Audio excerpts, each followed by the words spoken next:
So, friends, today we will start chapter 11, Economic Environment of Business. Is my screen visible to all of you? Please let me know. Am I audible? Anmol, Yes, sir. screen is also visible? Yes, sir. Okay. It's a pure hardcore theory chapter which you had studied in your 11th and 12th grade in economics and as well as in business studies. Economic environment of business. Macro, large. Micro, small. Whenever we call macroeconomic, it means we are talking about a nation, we are talking about a globe, we are talking about a country at large. That is macroeconomic. So, the objective of macroeconomic policy, macroeconomic is a branch of economics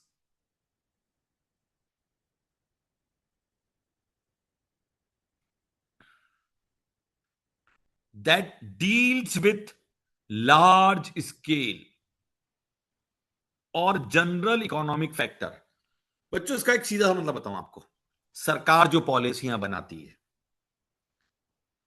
government जो tax के structure में changes करती है, direct taxes के, indirect taxes के structure में, right, जिसको अपन fiscal policy बोलते हैं.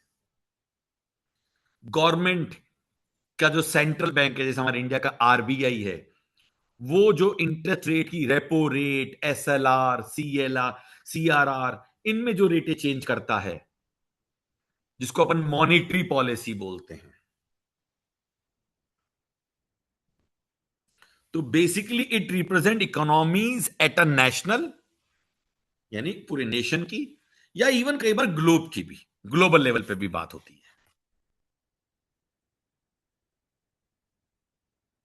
So now, macroeconomic policy is the management of the economy by government in such a way as to influence the performance and behavior of the economy as a whole. Overall बात होती है. आज आपका business, मेरा business, किसी और का business, सब उस बिजनेस के दायरे में आ जाते हैं, क्योंकि पॉलिसी पूरे नेशन के लिए बनती है. ब्याज की दरों में बदलाव होगा तो वो सबको इफेक्ट करेगा, किसी को ज्यादा, किसी को कम.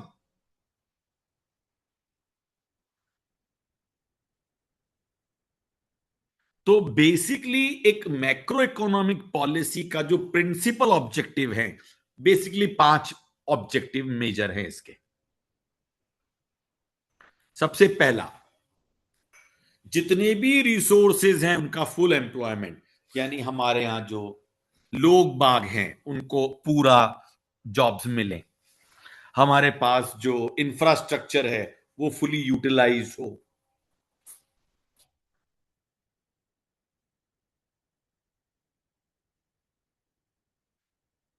दूसरा ऑब्जेक्टिव, देखो, हर नेशन, हर कंट्री ये चाहता है कि वहां पर प्राइस स्टेबल हो. स्टेबल प्राइसेस से मतलब हमारा लो इन्फ्लेशन होता है. इन्फ्लेशन तो आएगा, वो होना भी चाहिए, बट लो होना चाहिए. फिर है बैलेंस ऑफ पेमेंट इक्विबिलियम.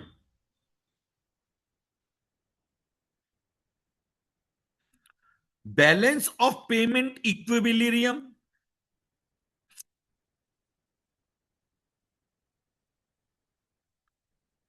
बच्चों, इंपोर्ट और एक्सपोर्ट के बीच में सामंजस्य बैठाना, जिससे कि इंपोर्ट से जब करोगे तो आपको फॉरेन करेंसी चाहिए होगी, एक्सपोर्ट जब करोगे तो फॉरेन करेंसी आएगी, तो उसके बीच में एक इक्विबिलियम बैठाना।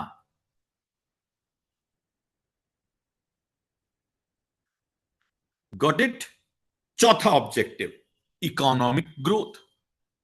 किसी भी कंट्री का एक मेजर पर्पस, एक major objective macro economic policy का ये होता ही है कि उसे इकोनॉमिक ग्रोथ मिले। इकोनॉमिक ग्रोथ हो। और लास्ट में जो भी इनकम और वेल्थ है उसका एप्रोप्रिएट डिस्ट्रीब्यूशन हो। ऐसा नहीं हो कि किसी एक पर्टिकुलर क्लास ऑफ पीपल को ज्यादा फायदा हो, एक को कम हो। यानी गवर्नमेंट का, नेशन का, उसका ऑब्जेक्टिव होता है गवर्नमेंट का कि वो उस इनकम और वेल्थ को इक्वली स्प्रेड करवाए।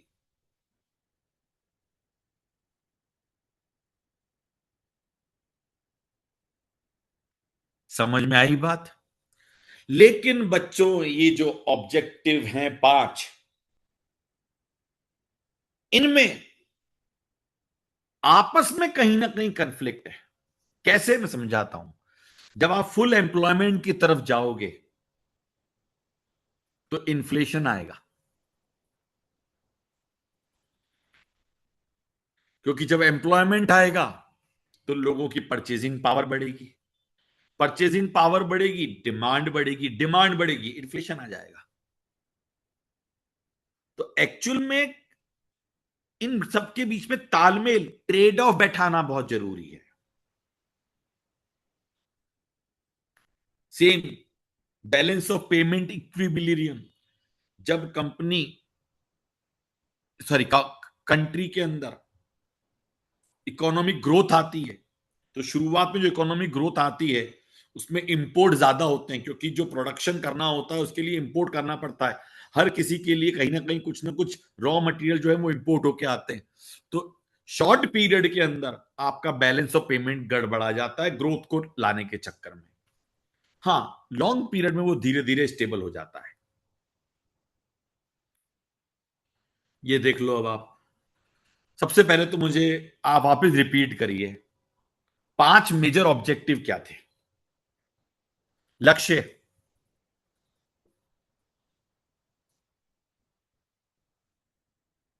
full लक्ष्य। resource, हाँ, full employment. Next. price stability, low inflation, बिल्कुल। balance of payments, equilibrium, equilibrium. economic growth, very good. and appreciate distribution. Appropriate distribution of income and wealth. Hmm. तो आपको ये पांचों objective एक बार recall तो हो गए। Yes, sir. अब मैंने जैसा कहा कि इन इन 5 में जब हम बात करते हैं तो आपस में कंफ्लिक्ट है। जैसे फुल एम्प्लॉयमेंट जो हमारा पहला ऑब्जेक्टिव था और प्राइस स्टेबिलिटी हमारा दूसरा ऑब्जेक्टिव था, इन पहले और दूसरे ऑब्जेक्टिव में कंफ्लिक्ट है।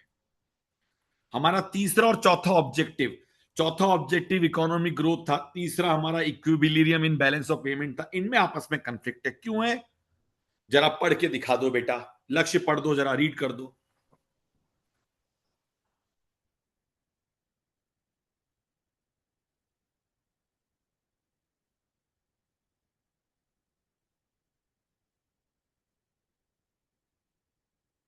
लक्ष्य पढ़ दो।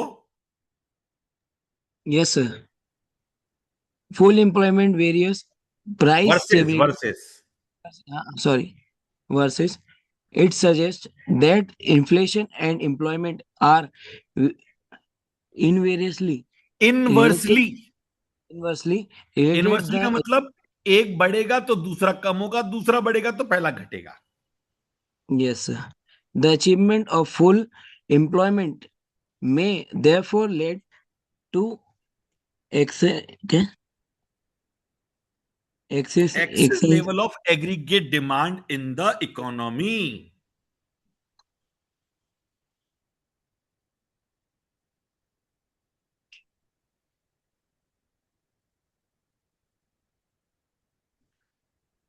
मतलब ये सजेस्ट करता है कि इन्फ्लेशन और एम्प्लॉयमेंट जो है वो इनवर्सली रिलेटेड है। बिल्कुल सही बात है। अब आप जब फुल एम्प्लॉयमेंट में जाओगे तो उससे इन्फ्लेशन बढ़ेगा। क्यों? क्योंकि डिमांड बढ़ेगी। डिमांड क्यों बढ़ेगी? एक बात बताओ, आपको अगर एम्प्लॉयमेंट मिल जाएगा तो आप पैसे खर्च करोगे कि नहीं करोगे?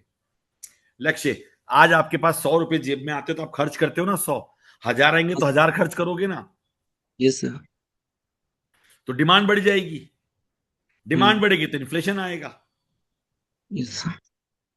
अगला, economic growth versus balance of payment. हाँ मोहित। हाँ मोहित।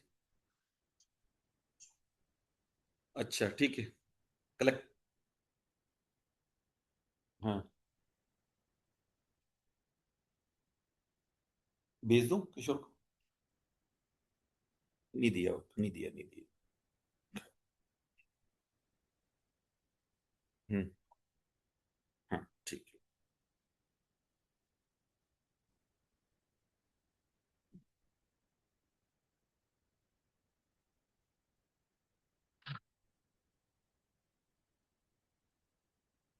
सॉरी बच्चों, रैपिड इकोनॉमिक ग्रोथ में इन शॉर्ट टर्म, कम से शॉर्ट टर्म में होता ही होता है ऐसा क्या, have damaging consequences for the balance of payment, since rapidly rising income में lead to a rising level of import. अगर इनकम बढ़ेगी तो इंपोर्ट बढ़ेगा।